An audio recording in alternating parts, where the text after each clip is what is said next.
Abram vossas Bíblias no Evangelho de nosso Senhor e Salvador Jesus Cristo, que segundo escreveu o apóstolo Mateus, capítulo 26, a partir do versículo 36. Evangelho de nosso Senhor e Salvador Jesus Cristo, que segundo escreveu o apóstolo Mateus, capítulo 26, a partir do versículo 36. Graças ao nosso Deus, Ele é misericordioso, bondoso, amoroso, justo, perfeito, imutável. 26, 36 de Mateus. Irei ler para adiantar. Versículo 36 do capítulo 26 de Mateus, diz assim: Então Jesus foi com seus discípulos para um lugar chamado Getsêmani e lhes disse: Sentem-se aqui enquanto vou ali orar. Levando consigo Pedro e os 2 filhos de Zebedeu, começou a entristecer-se e a angustiar-se. Disse-lhe então: A minha alma está profundamente triste, numa tristeza mortal. Fiquem aqui e vigiem. Indo um pouco mais adiante, prostrou-se com o rosto em terra e orou: Meu Pai, se possível, afasta de mim este cálice. Contudo, não seja como eu quero, mas sim como tu queres. Depois voltou aos seus discípulos e os encontrou dormindo. Vocês não puderam vigiar comigo nem por 1 hora? Perguntou ele a Pedro. Vigiem e orem para que não caiam em tentação. O espírito está pronto, mas a carne é fraca. E retirou-se outra vez para orar. Meu Pai, se não for possível afastar de mim este cálice sem que eu o beba, faça-se a tua vontade. Quando voltou de novo, os encontrou dormindo, porque seus olhos estavam pesados. Então os deixou novamente e orou pela 3ª vez, dizendo as mesmas palavras. Depois voltou aos discípulos e lhes disse: Vocês ainda dormem e descansam? Chegou a hora. Eis que o Filho do Homem está sendo entregue nas mãos de pecadores. Levantem-se e vamos. Aí vem aquele que me trai. Oremos ao nosso Deus.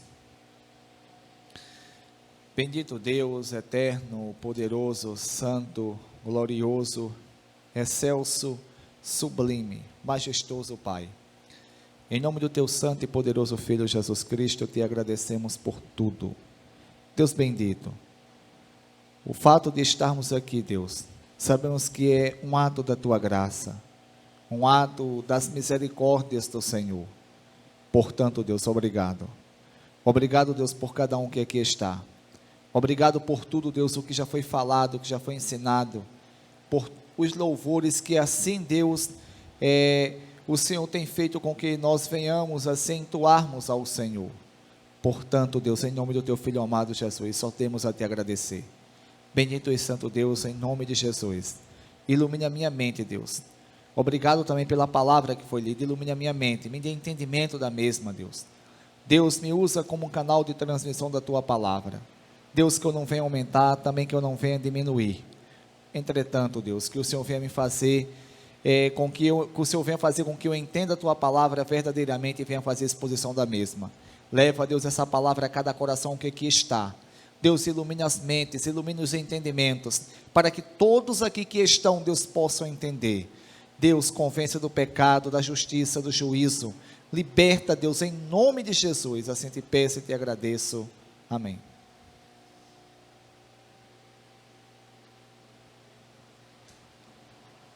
Graças a Deus, Deus, Ele é maravilhoso, e estamos aqui por conta da sua graça, do seu amor, da sua misericórdia. Irmãos, hoje, a perícope que iremos estudar, é a perícope onde fala que Jesus, Ele, já bem próximo de ser traído por Judas, um dos 12 apóstolos que o mesmo Jesus tinha escolhido, ele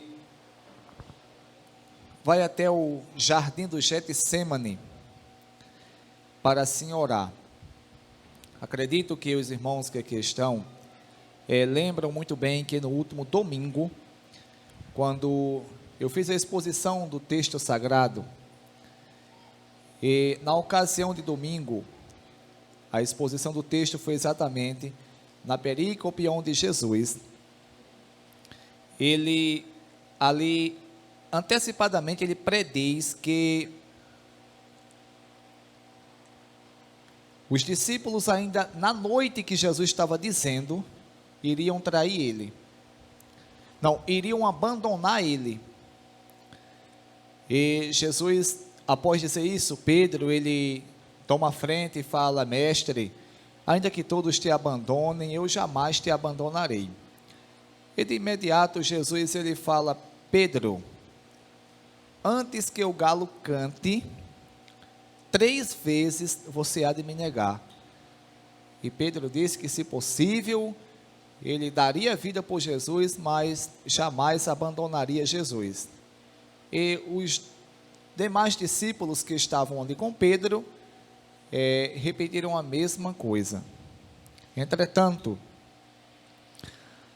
esse versículo 36 do capítulo 26 de Mateus, ele traz a continuidade daquela perícope que eu fiz a exposição no último domingo. O versículo 36 diz: então Jesus foi com seus discípulos para um lugar chamado Getsemane. Ele disse: sentem-se aqui enquanto vou ali orar. Levando consigo Pedro e os 2 filhos de Zebedeu, começou a entristecer-se e a angustiar-se. Irmãos, acredito que os irmãos, quando lerem esse texto, já percebem que Jesus, ele sai com uns 11 discípulos, porque Judas, como aprendemos aqui, ele tinha já, após a ceia, ele saiu e foi trair Jesus, ou seja, foi vender Jesus. Ficou só os 11 discípulos. E no caso aqui, o versículo 36, ele vai nos fazer entender o seguinte: então Jesus foi com seus discípulos para um lugar chamado Getsemane. Ele disse: sentem-se aqui enquanto vou ali orar.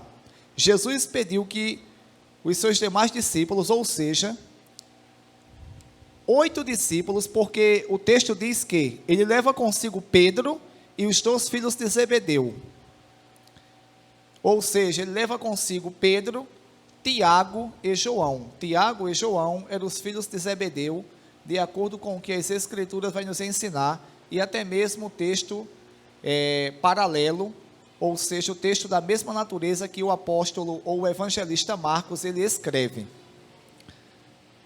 Levando consigo Pedro e os 2 filhos de Zebedeu, começou a entristecer-se e a angustiar-se.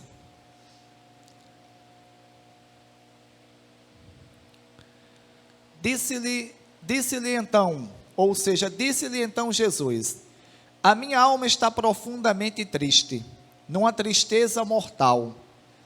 Fiquem aqui e vigiem comigo.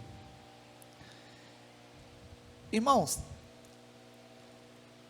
na concepção de vocês, por que Jesus, ele disse isso para os discípulos, ou ele falou isso para os discípulos?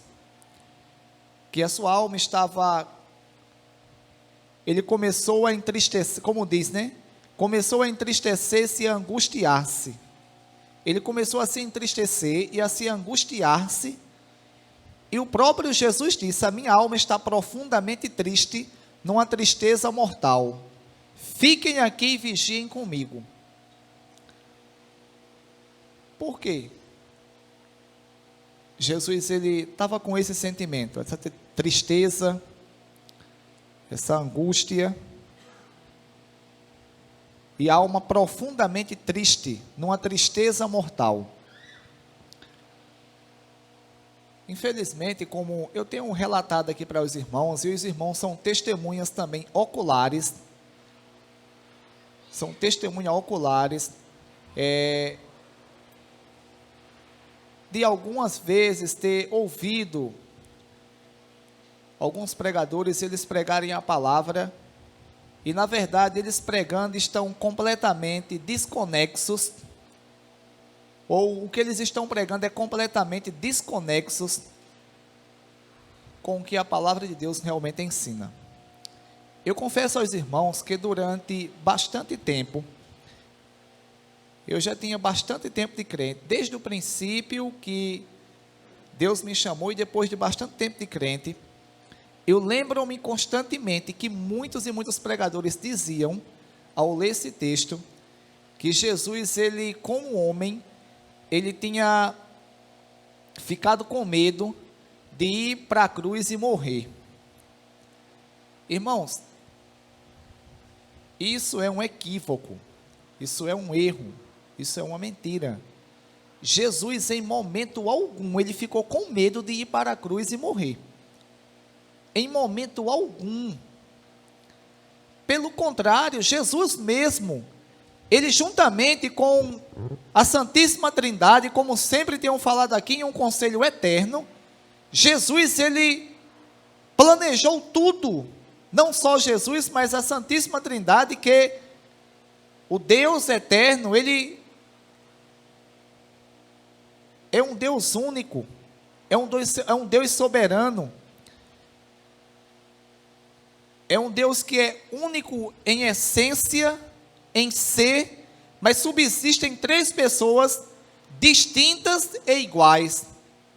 E essas três pessoas, numa comunhão eterna, irmãos, eles decidiram criar todas as coisas, inclusive que o homem iria cair, ia chegar até esse momento, e o Filho de Deus, ele viria à terra para morrer por toda a humanidade. Jesus, ele categoricamente, ele diz isso, que ninguém tem o poder, ou tem o poder de tirar a sua vida, mas ele próprio a dá espontaneamente, e ele mesmo a tem de volta. Portanto, isso que essas pessoas falam é completamente desconexo com o que as Escrituras ensinam. É uma incongruência. O que é isso? Que palavra é essa? É uma falta de concordância com o que as Escrituras nos ensinam, irmãos. Na verdade, irmãos, o que aconteceu aqui foi o seguinte: Jesus, irmãos, ele quando nasceu no ventre de Maria, foi gerado pelo Espírito Santo, ele nasceu com duas naturezas. O Filho de Deus, de acordo com Isaías capítulo 9, versículo 6, se vocês lerem aquele versículo e prestarem atenção, o texto vai dizer o seguinte: porque um menino nos nasceu, e um filho se nos deu. Ou seja, o menino nasceu, foi gerado, mas o filho foi dado. O filho já subsiste. O texto vai dizer claramente que o filho, ele é o príncipe da paz, Deus eterno, e tudo está sobre os seus ombros, todo o poder. Portanto, o filho sempre existiu. E Jesus, quando ele nasceu com duas naturezas.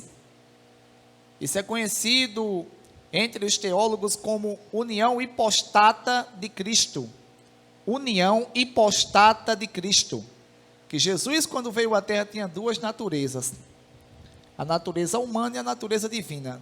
Na natureza humana, Jesus era unicamente homem, ou 100% homem. Na natureza divina, Jesus era unicamente Deus e 100% Deus. E essas duas naturezas existiam no mesmo corpo do Jesus que foi gerado, e elas não se misturavam. Só que, o que a natureza humana de Jesus, o que a Bíblia ensina acerca da natureza humana de Jesus é o seguinte: Jesus, na sua natureza humana, ele não nasceu com essa natureza caída que nós temos. Um exemplo: nós caímos em Adão. Lembra que nós aprendemos isso há bastante tempo, desde quando a gente ouviu o Evangelho. Nós caímos quando Adão caiu. Adão foi o cabeça da humanidade, e Deus, ao criar Adão, criou Adão para que ele não viesse morrer. Só que Adão desobedeceu a Deus e automaticamente ele desobedecendo a Deus, ele quebrou a aliança que ele tinha com Deus e ele passou a ser um ser mortal. Passou a, não só ele, mas toda a humanidade que vem dele, morre, adoece, tem uma natureza fraca. Um exemplo, cada um que está aqui, cada pessoa que já nasceu na terra, ou que irá nascer ainda, nós temos a nossa natureza, ela foi contaminada pelo pecado. Se nós lermos Romanos capítulo 3, nós iremos entender ali que todas as faculdades do homem, ela foi contaminada pelo pecado, porque ele não pensa mais, ou seja, o seu pensamento foi contaminado pelo pecado, o seu falar, o seu querer, o seu agir, e Deus lá em Gênesis capítulo 6, versículo 5, se eu não me engane, vai dizer que o homem, ou o coração do homem é mau desde o seu nascimento. Ou seja, nós temos nossas limitações. Um exemplo, a gente está aqui agora cultuando a Deus, mas a nossa mente, ela é limitada, o nosso ser é limitado, e nós fomos contaminados ou envenenados pelo pecado. E para nós, assim, nos aborrecermos, isso é questão de detalhes, de coisas, para que a gente venha se aborrecer, se entristecer. Exemplo, a gente peca, infelizmente nós pecamos, e isso é uma consequência da queda de Adão e do pecado que nós herdamos de Adão, conhecido como pecado original ou natureza pecaminosa. Só que, ao pecarmos, nós, sendo crente, nós nos arrependemos. Quem não é crente, só se Deus agir no coração dele, como age também nos corações de quem é crente, para que ele venha se arrepender. O que eu quero dizer com isso? É que Jesus, ele quando nasceu, ele não nasceu com essa natureza que nós temos. Eu já falei isso aqui algumas vezes, e eu não sei se os irmãos aprenderam. Jesus, ele quando nasceu, ele nasceu homem, 100% homem, e 100% Deus, só que a natureza de Jesus era a natureza que a natureza humana de Jesus, era a mesma natureza que Adão, ele foi criado na perfeição, ou seja, é por isso que o texto vai dizer, tanto Pedro como Hebreus, vai dizer que Jesus, ele nunca pecou, ele não tinha mácula, porque se Jesus, ele nascesse na natureza que nós temos, o sacrifício a Deus não seria perfeito. Por quê? Porque nós já nascemos contaminados pelo pecado, e Jesus não nasceu com essa natureza. Portanto, Jesus, nesse exato momento aqui, quando ele, já sabendo que nessa mesma noite que ele saiu para orar no jardim do Getsêmani, ele sabia que nessa mesma noite ele seria preso, ia passar a noite toda ali sendo interrogado, apanhando, esbofeteado como foi, cuspido, e no outro dia às 3 da tarde, ele iria, ou ao meio-dia, ele iria ser pendurado na cruz até às 3 da tarde. Irmãos, Jesus ali, ele sabia que nesse exato momento, Deus iria lançar todos os pecados da humanidade sobre ele. É por isso que a alma de Jesus começou a se entristecer, e com uma tristeza profunda, ele começou a angustiar-se, ele começou a se perturbar com isso. Abram aí 1 Coríntios, capítulo 5, versículo 21, para nós verificarmos alguns textos. 2 Coríntios, capítulo 5, versículo 21.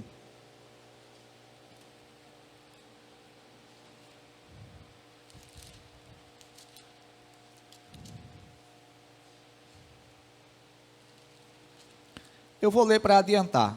5:21 de 1 Coríntios. Deus tornou pecado por nós aquele que não tinha pecado, para que nele nos tornássemos justiça de Deus. Deus tornou Jesus pecado por nós. Deus tornou pecado por nós aquele que não tinha pecado, para que nele nos tornássemos justiça de Deus. Agora, Gálatas capítulo 3, versículo 13.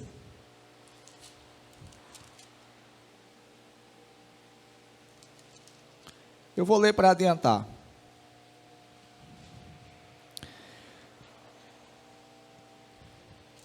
Cristo nos redimiu da maldição da lei, quando se tornou maldição em nosso lugar, pois está escrito: maldito todo aquele que for pendurado no madeiro.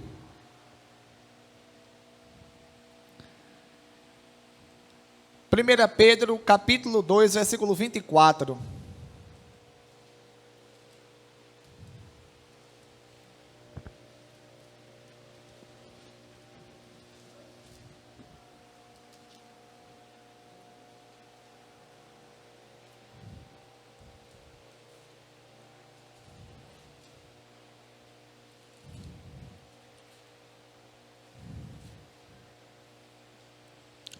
Primeira Pedro, capítulo 2, versículo 24.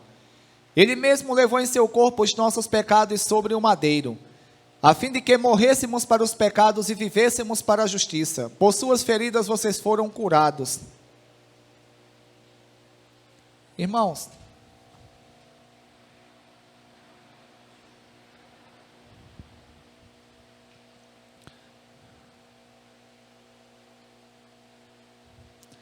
o fato de Jesus começar a se angustiar naquele momento, como diz o texto, a alma de Jesus estava profundamente triste, como tristeza de morte.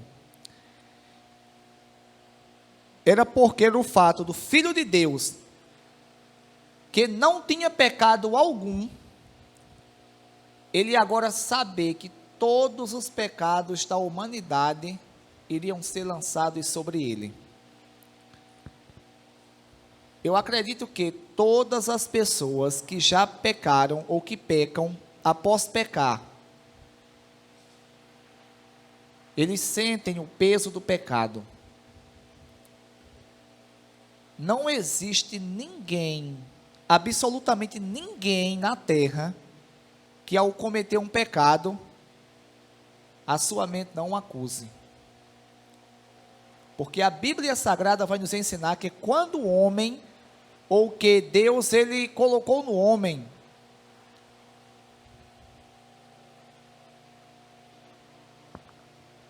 uma intuição que viesse o acusar das coisas erradas que esse homem pudesse fazer. Portanto, mesmo a pessoa sem ser crente, ele, ao cometer um pecado, a sua mente automaticamente o acusa. Irmãos, a gente sabe que o pecado tem um peso, ele traz uma angústia, uma tristeza, ele traz, na verdade, uma insatisfação muito grande. Jesus, ele sabia que nesta noite, ele ia ser traído, preso, até porque isso fazia parte dos planos de Deus, para que Jesus viesse executar um sacrifício perfeito para toda a humanidade. E nesse exato momento, irmãos, Jesus ele começou a angustiar-se profundamente, exatamente porque ele sabia que no momento que ele fosse pregado naquela cruz, não era morte, não era dor, não era os pregos, não era Jesus ser esbofeteado, não era Jesus ele ser cuspido, não era o fato de Jesus ele passar por toda aquela humilhação, que tinha deixado Jesus profundamente triste em sua alma, angustiado e com uma tristeza de morte. Não, irmãos, o que a Bíblia vai nos ensinar, é que aquele que não conhecia pecado, Aquele que o escritor aos Hebreus disse que ele não tinha mácula, era sem mácula. Aquele que o escritor aos Hebreus disse que era um sacrifício, que foi um sacrifício perfeito, por quê? Porque ele nunca tinha pecado. Ele nunca tinha pensado nada de mal em sua mente. Ele sabia agora, irmãos, que todo o pecado da humanidade iria ser lançado sobre ele. O peso do pecado. Imaginem só. Pecados de homicídios. Quantos e quantos homicídios existem, já existiram em toda a história da humanidade? Pecados de prostituição, pecados de adultério ou adultérios, pecados de mentiras, pecados de homossexualidade, de homossexuais, pensamentos maus. Especialistas dizem que em nossas mentes, em cada mente de cada ser humano, passa cerca de 10 mil pensamentos por dia. Imagina só quantos pecados nós cometemos só na mente. Quantos pecados! E toda a humanidade, desde o princípio da história até a última pessoa que irá nascer nessa terra. Irmãos, esses pecados, esse peso do pecado, Deus imputou sobre o seu Filho Jesus Cristo. É por isso que nesse exato momento, aquele que nunca sentiu essa angústia, essa tristeza, esse peso, esse pesar sobre ele começou a angustiar-se, a entristecer-se. Imagina só, cada um agora olhe para si mesmo. Eu olho para mim e vejo quantos pecados, só os que eu lembro, porque eu acredito que os que eu não lembro é muito maior do que os que eu cometi e lembro. E cada um aqui sabe, e cada ser humano sabe, e tudo isso, irmãos, ou todos esses pecados, iriam ser lançados ou foram lançados sobre Jesus. Isso é conhecido como a doutrina da imputação. Deus imputou os pecados de toda a humanidade sobre Jesus Cristo. Irmãos,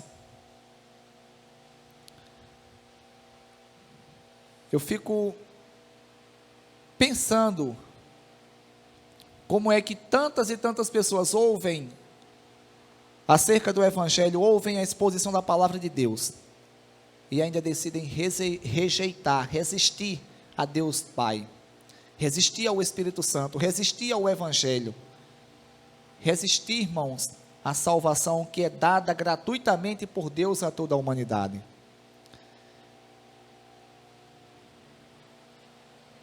Jesus Cristo, ele entristeceu-se, porque ele sabia que o peso do pecado que era para vir sobre nós, durante todo o período da eternidade, ao sermos lançados no inferno, veio sobre ele. É por isso, irmãos, que ele entristeceu-se, ele angustiou-se.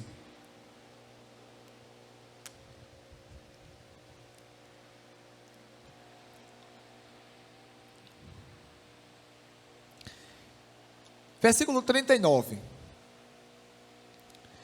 Indo um pouco mais adiante, prostrou-se com o rosto em terra e orou: Meu Pai, se possível, afasta de mim este cálice. Contudo, não seja como eu quero, mas sim como tu queres. Indo um pouco mais adiante, prostrou-se com o rosto em terra e orou: Meu Pai, se possível, passa de mim este cálice. Irmãos, lembram que algumas semanas atrás, eu fazendo a exposição do texto sagrado, Jesus ele dizia que ia beber um cálice que os seus discípulos não poderiam beber, e esse cálice que Jesus disse que eles não poderiam beber, é exatamente esse cálice aqui. E que cálice é esse? O que é cálice? O que a Bíblia nos ensina acerca de cálice? Irmãos, o que a Bíblia vai nos ensinar acerca de cálice é o seguinte: cálice na Bíblia, em muitos e muitos contextos, se refere à ira de Deus sendo derramada sobre alguém, ou sobre nação, sobre povos. Iremos ver isso de acordo com o que a Bíblia nos ensina.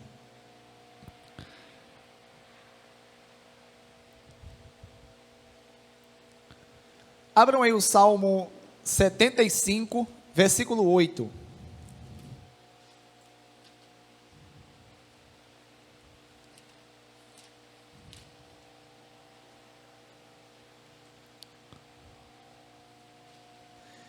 Eu vou ler para adiantar. Salmo 75, versículo 8. Na mão do Senhor está um cálice, cheio de vinho espumante e misturado. Ele derrama e todos os ímpios da terra o beberam até a última gota. Isaías 51, versículo 17.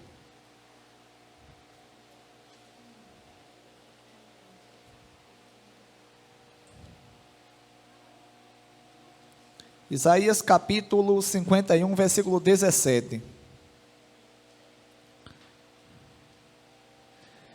Desperte, desperte, levante-se, ó Jerusalém. Você que bebeu da mão do Senhor o cálice da ira dele, você que engoliu até a última gota da taça que faz os homens cambalearem. Irmãos, a Bíblia Sagrada vai nos ensinar que cálice,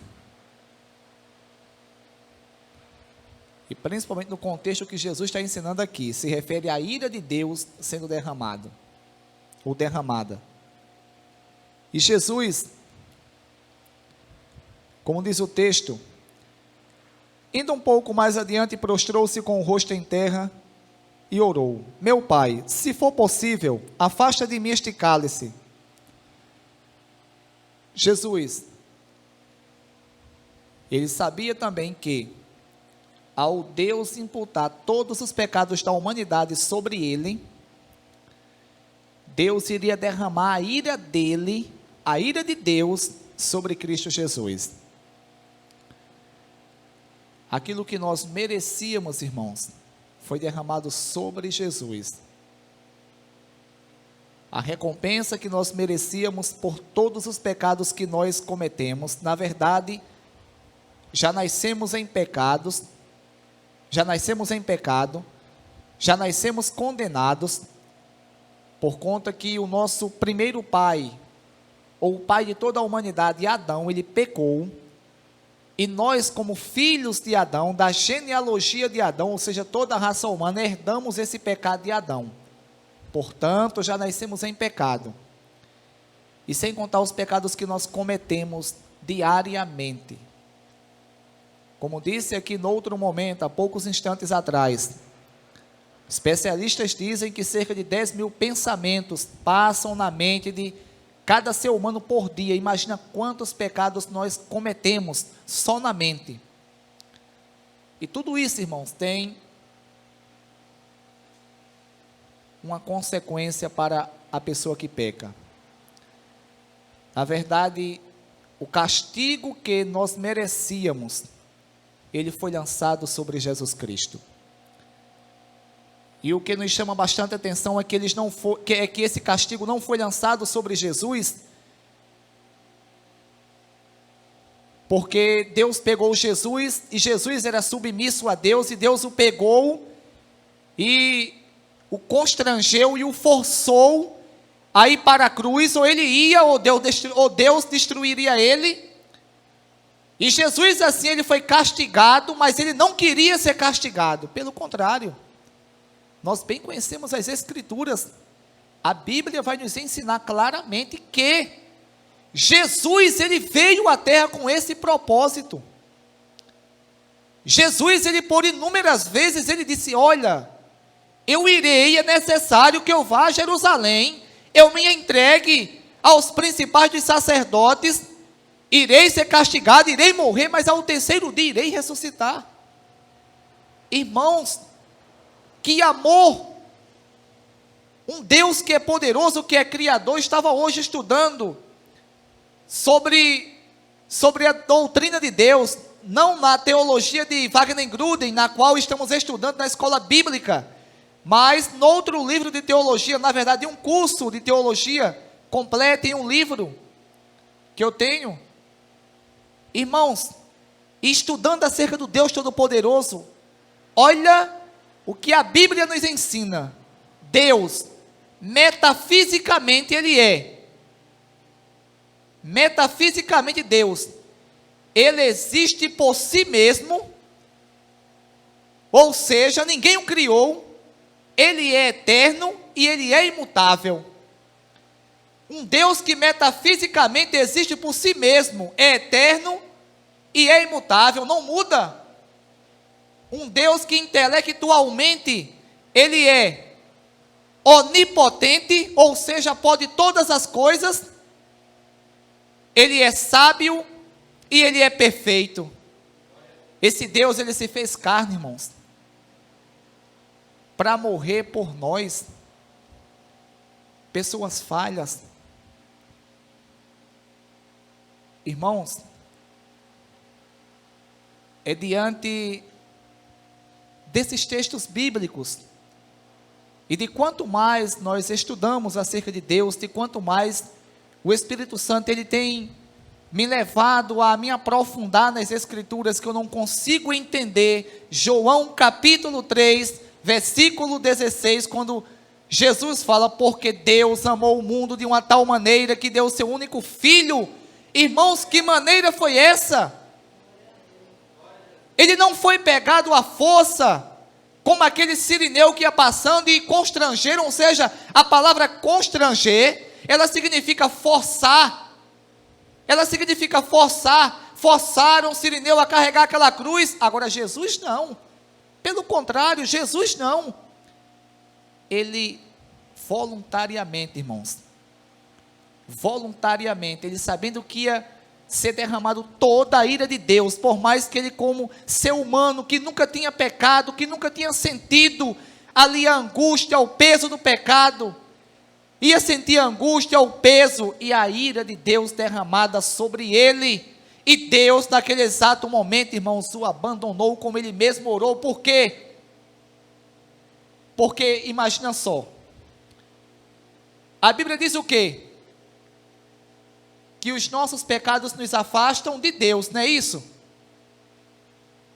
E naquele exato momento, irmãos, que Deus lançou todos os pecados da humanidade sobre Jesus, Deus, Ele se afastou de Jesus, irmãos, porque Jesus tornou-se pecador.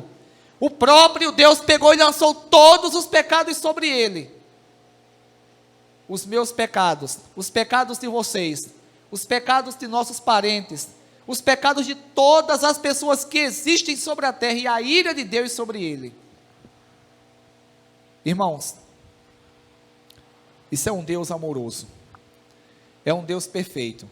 Agora tem um detalhe: quem rejeitar esse evangelho, irmãos, vai pagar duramente. O escritor aos Hebreus, ele vai dizer claramente que horrenda coisa é cair nas mãos de Deus.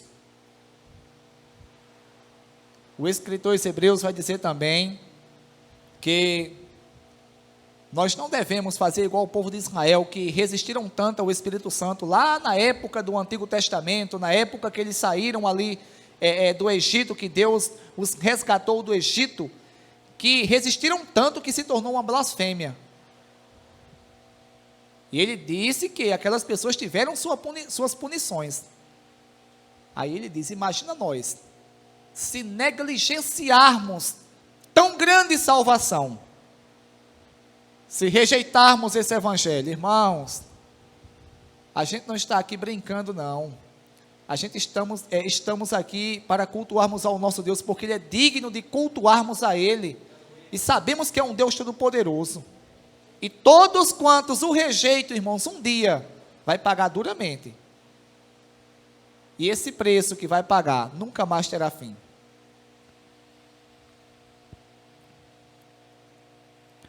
E Jesus, sabendo que o cálice de Deus, da ira de Deus, ia ser derramado sobre Ele,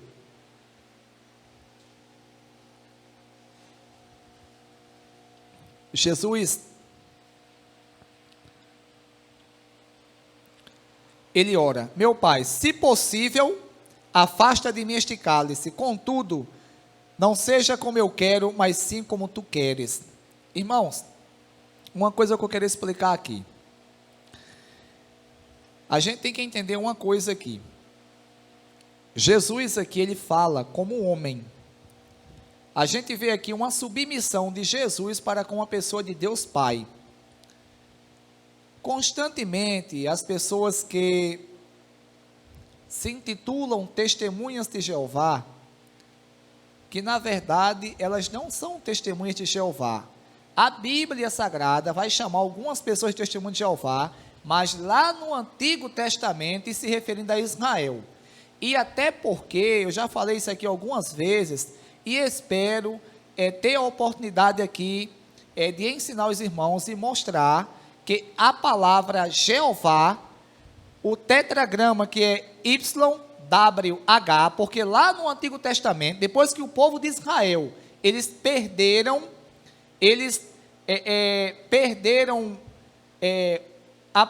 o verdadeiro nome de Deus. Aí sempre lá na Bíblia, na Bíblia do povo judeu, na parte do Antigo, que é o Antigo Testamento, sempre que tem a palavra Senhor na nossa tradução, lá tinha YHWH, isso é conhecido como tetragrama. E desse tetragrama, alguns tradutores traduzem a palavra Adonai. E a palavra Adonai, traduzida para o nosso idioma, tem um significado de Senhor. Por isso que na nossa Bíblia tem a palavra, tem o nome Senhor, sempre se referindo a Deus. E o nome Jeová não dá para fazer essa transliteração. O nome Jeová, o nome mais próximo é Javé ou Iavé.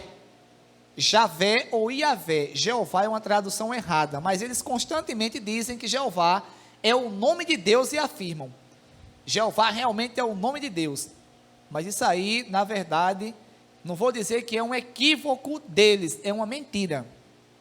É mais do que um equívoco, é um equívoco e uma mentira.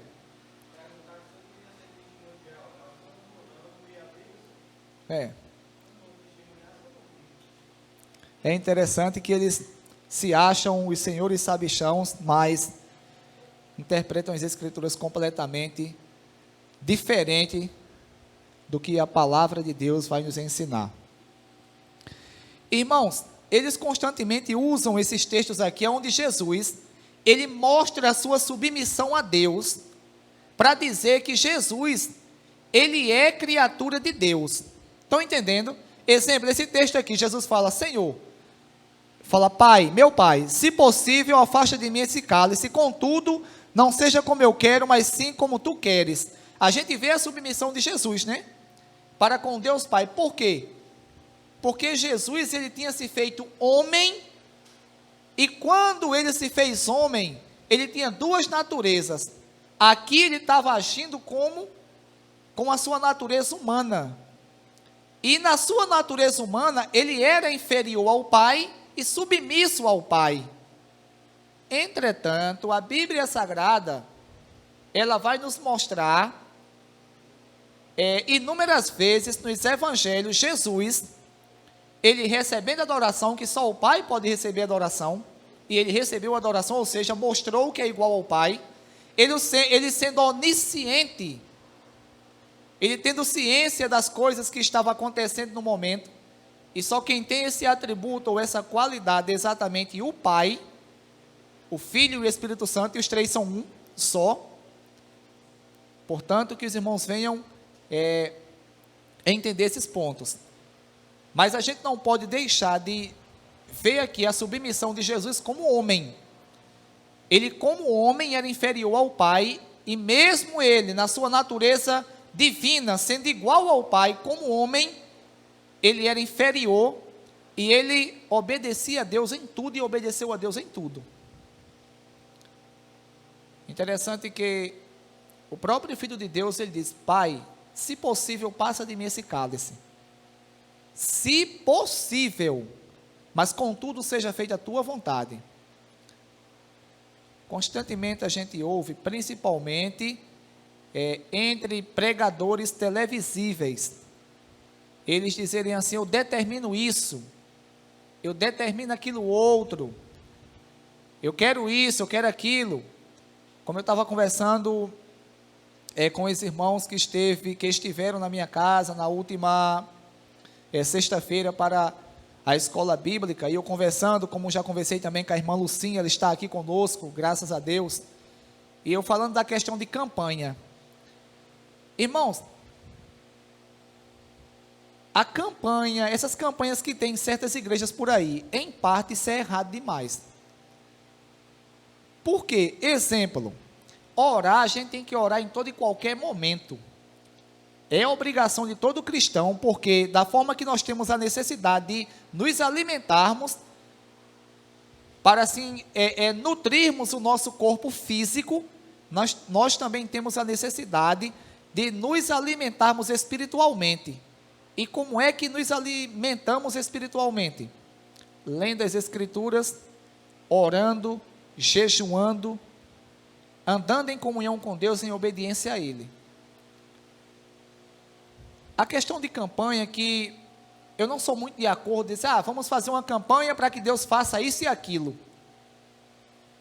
Porque isso aí não é uma opinião só minha, mas uma opinião de muitos e muitos teólogos, estudiosos das Escrituras, e eu como estudante das Escrituras também, eu me posiciono e, pela leitura que faço das Escrituras, acho completamente errado esse negócio de campanha. Porque um exemplo, se a gente fizesse uma campanha aqui, a gente dizia assim: rapaz, vamos fazer uma campanha aqui na congregação, e essa campanha vai ser de 7 sextas-feiras, de 7 sextas-feiras, de 7 sextas-feiras, e nessa campanha a gente vai orar para que Deus, Ele venha, vamos supor, Ele venha mudar o Brasil, Ele venha abrir porta de emprego, Ele venha trazer um controle para essa infração que sobe a todo momento, principalmente porque a gente tem um governador aqui, que ele não tem pena de ninguém não, né? Ele bota, como diz aí fora, para gerar. Ele bota para gerar. Quem comprar bujão, peça a nota fiscal que vocês vão ver o imposto federal e o imposto estadual. Quem comprar gasolina no posto de Riachão tem nota fiscal. Peça a nota fiscal, vocês vão ver o imposto federal e o imposto estadual. E assim sucessivamente em toda a mercadoria. O imposto federal ou o imposto estadual, ele é bem mais alto do que o imposto federal. O estadual é bem mais alto do que o federal. Aí vamos supor que a gente faça uma campanha para que Deus venha assim trabalhar no coração desses homens e eles não venham aumentar tanto o imposto e venha haver um controle nessa infração. Ela não venha subir tanto. Irmãos, a ideia não é errada. Não é errado nós orarmos em relação a isso. O errado está em nós determinarmos um prazo para Deus. Por quê? Porque em 7 sextas-feiras, Deus ele tem que dar o jeito dele. Ele tem que fazer. Vamos orar aqui para que Deus, ele venha, vamos fazer uma campanha aqui para que Deus, ele venha curar os enfermos. E Deus, ele tem que se virar nesse período aí, de 7 sextas-feiras, ou 7 segundas-feiras. Isso aí não é certo. Agora, se a gente se reunir e falar assim, irmãos, vamos orar todos os dias, para que Deus venha trazer um controle à infração, trabalhar no coração desses homens, para que eles não venham subir tanto o imposto, para que Deus venha curar os enfermos, isso aí é correto, a gente vai pedir a Deus, aí seja feito conforme a vontade dEle, como Jesus disse aqui, contudo, seja feito conforme da tua vontade. Irmãos, infelizmente o que a gente vê muito hoje é pessoas determinando, eu determino isso, eu quero isso, eu quero aquilo outro. Isso aí é antibíblico, isso aí é completamente desconexo com o que as Escrituras nos ensinam em relação a sermos submissos a Deus. Nós temos que entender que servimos a um Deus que é soberano, que é poderoso, que é criador entre os céus e a terra. Como eu disse aqui, metafisicamente Deus Ele existe por si mesmo, ou seja, ninguém o criou. Ele é eterno, Ele é imortal, Ele é imutável. E como é que eu posso determinar algo acerca desse Deus? Como é que eu posso? Na verdade, eu não conheço esse Deus, porque se eu o conhecesse, eu tinha uma reverência tão grande para com Ele, que até mesmo para mim se identificar como servo dele, eu dizia: Deus, eu sou um miserável, pecador, um verme, pior do que todas as coisas que existem que o Senhor criou, me perdoa, para primeiramente entrar na presença dele.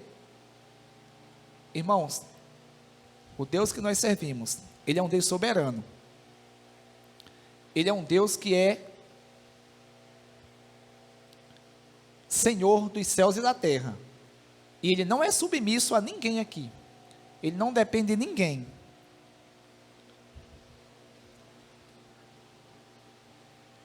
Até o próprio Filho de Deus, Ele, como homem, como eu expliquei aqui, Ele na parte humana dele, de Cristo, quando esteve aqui na terra, Ele era realmente inferior ao Pai, e Ele, por ser inferior ao Pai, Ele devia obediência ao Pai.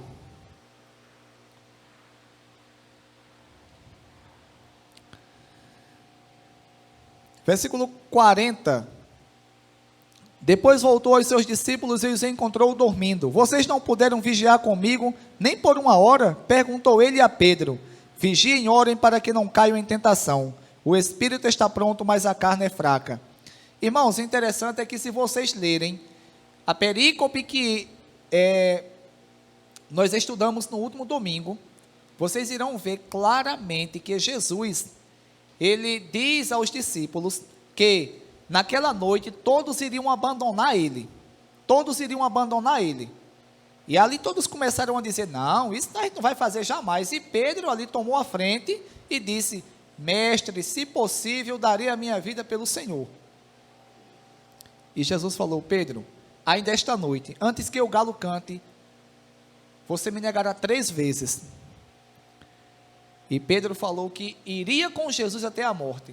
Irmãos, só que Jesus pegou, na mesma noite, não foi noutra noite não, foi na mesma noite, foi com eles para o jardim do Getsêmani orar, já sabendo Jesus tudo o que ia acontecer, levou-o com ele, deixou 8 discípulos em um determinado local, levou-o com ele, ou seja, Jesus levou com ele Pedro, os 2 filhos de Zebedeu, que é Tiago e João, de acordo com o que as Escrituras e Marcos vai nos ensinar.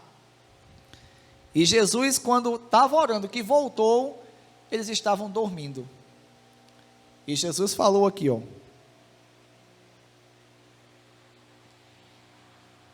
vocês ainda dormem e descansam? Ou não? Vocês não puderam vigiar comigo nem por uma hora? Perguntou a Pedro. Vigiem e orem para que não caia em tentação. Irmãos, Jesus na oração do Pai Nosso, Ele ensinou que nós devemos orar a Deus para que Ele nos livre da tentação. Jesus aqui fala que o espírito está pronto, mas a carne é fraca. A carne aqui é a natureza pecaminosa, que Jesus sabia o quanto é falha. E esses homens aqui, irmãos, eles foram, na verdade, incrédulos em relação ao que Jesus estava dizendo. E retirou-se outra vez para orar. Versículo 42. Se não for possível afastar de mim este cálice, sem que eu beba, faça-se a tua vontade. Jesus agora fala: se não for possível afastar esse cálice, sem que eu beba, faça-se a tua vontade. Quando voltou de novo, os encontrou dormindo, porque seus olhos já estavam pesados. Então os deixou novamente e orou pela 3ª vez, dizendo as mesmas palavras. Depois voltou aos discípulos e lhes disse: vamos, vocês ainda dormem, descansam? Chegou a hora, eis que o Filho do Homem está sendo entregue nas mãos de pecadores. Levantem-se e vamos, aí vem aquele que me trai. Acredito que os irmãos lembram muito bem do texto que foi exposto no último domingo, e até porque já inúmeras vezes eu lembrei os irmãos aqui. Jesus orientou aqueles discípulos que naquela mesma noite eles iriam abandonar Jesus.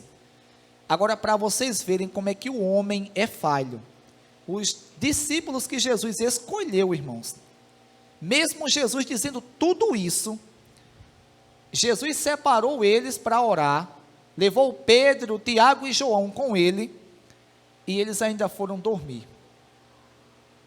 Irmãos, aqueles discípulos, era para eles pensarem assim, vem cá, Jesus falou que ainda esta noite, ele falou hoje, nesta mesma noite, ele falou que a gente ia abandonar ele, vamos orar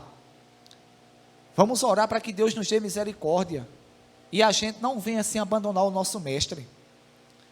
Irmãos, mas eles, mesmo diante de todas as palavras de Jesus, eles foram incrédulos,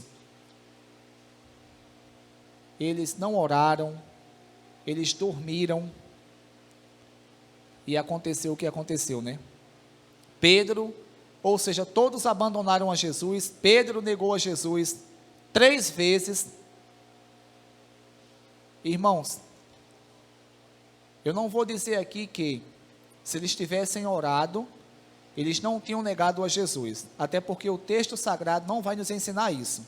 Entretanto, a gente tem que saber de uma coisa, se eles tivessem orado como Jesus assim tinha ensinado a eles e orientado, com certeza eles iriam estar ali, mas preparados para a situação, iriam estar ali mais fortificados, ali cheios do poder de Deus, mas infelizmente eles não creram, foram céticos, foram incrédulos, foram descrentes em relação ao que Jesus estava dizendo. E muitas vezes, irmãos, acontece isso conosco também. Muitas vezes, diante das dificuldades, nós somos orientados constantemente pelas Escrituras que devemos orar sem cessar. Devemos estar a todo e qualquer momento nos alimentando da palavra de Deus, nos enchendo com o poder do Espírito Santo, para que nós venhamos suportar o dia mau. E muitas vezes nós deixamos a desejar. Porque, irmãos, é muito bom a gente estar aqui agora, ouvindo a comissão de louvor cantar, ouvindo os irmãos aqui terem a oportunidade, ouvindo a exposição da palavra.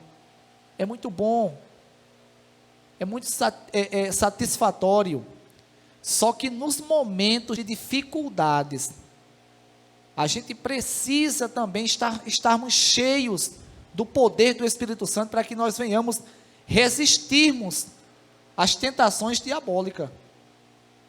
Nós venhamos termos sabedoria e estarmos em contato, em comunhão com Deus, para que esse Deus, ele venha falar aos nossos corações, e a gente assim, venha ouvir as orientações de Deus, e venhamos, irmãos, ouvirmos a voz dele, e sermos guiados por ele, ouvirmos através da palavra dele, através das exposições das Escrituras Sagradas.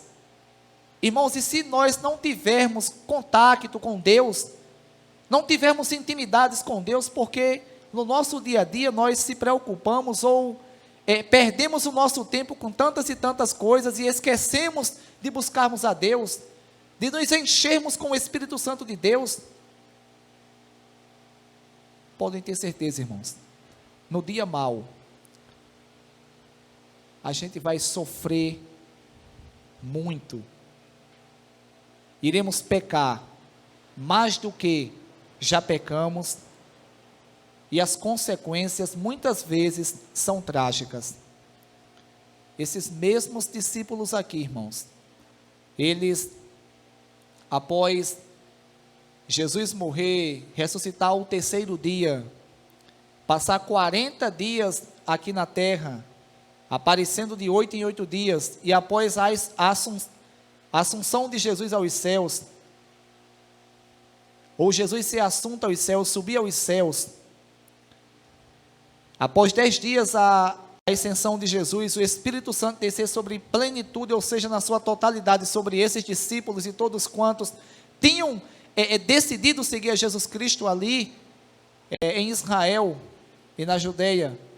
Eles cheios do Espírito Santo, irmãos, eles oravam constantemente, como diz o texto de Atos capítulo 2, eles estavam constantemente orando, evangelizando, se enchendo do poder de Deus. E lá em Atos capítulo 5, Eles, quando foram proibidos em Atos capítulo 4 de pregarem acerca de Jesus ressurreto, e que um dia voltará para buscar o povo que serve a Ele, eles voltaram novamente a pregar no capítulo 5, e foram presos e depois foram açoitados, ou seja, levaram uma surra, levaram uma tremenda surra ali. E eles lembraram do que Jesus tinha ensinado a ele outrora, ou seja, no outro momento. Eles disseram assim: irmãos, eles começaram a orar, e dizem que ali, irmãos, eles lembram, o texto diz que eles lembraram que Jesus dizia, que eles disseram assim: somos bem-aventurados e dignos de sermos açoitados pelo amor de Jesus Cristo, ou seja, pela questão, pela causa, pelo evangelho. Imagina só, uma pessoa se alegrar porque foi açoitado, apanhou, porque tinha sido castigado, porque tinha pregado acerca de Jesus, se alegraram por isso, por serem perseguidos pelo amor de Jesus. Irmãos, isso só tem uma explicação: era esses homens estarem completamente possuídos, cheios, transbordantes do Espírito Santo. O que acontece conosco hoje é o seguinte: a gente está muito distante, irmãos, do Evangelho de Deus, do Evangelho de Jesus Cristo. Nós somos muitas vezes pessoas secas, céticas, incrédulas, descrentes do que a Bíblia Sagrada nos ensina. Nos enchemos muitas vezes das coisas do mundo e esquecemos, irmãos, ou negligenciamos as coisas de Deus. É por isso que nas mínimas dificuldades, nós erramos tanto, nós nos entristecemos tanto, e infelizmente tantas e tantas pessoas se afastam do Evangelho. Que Deus em Cristo Jesus, Ele aplique essas palavras aos nossos corações, Ele nos encha com o seu poder, com a sua graça, com o seu amor, e venha fazer com que nós venhamos, irmãos, estar sempre em comunhão com Ele.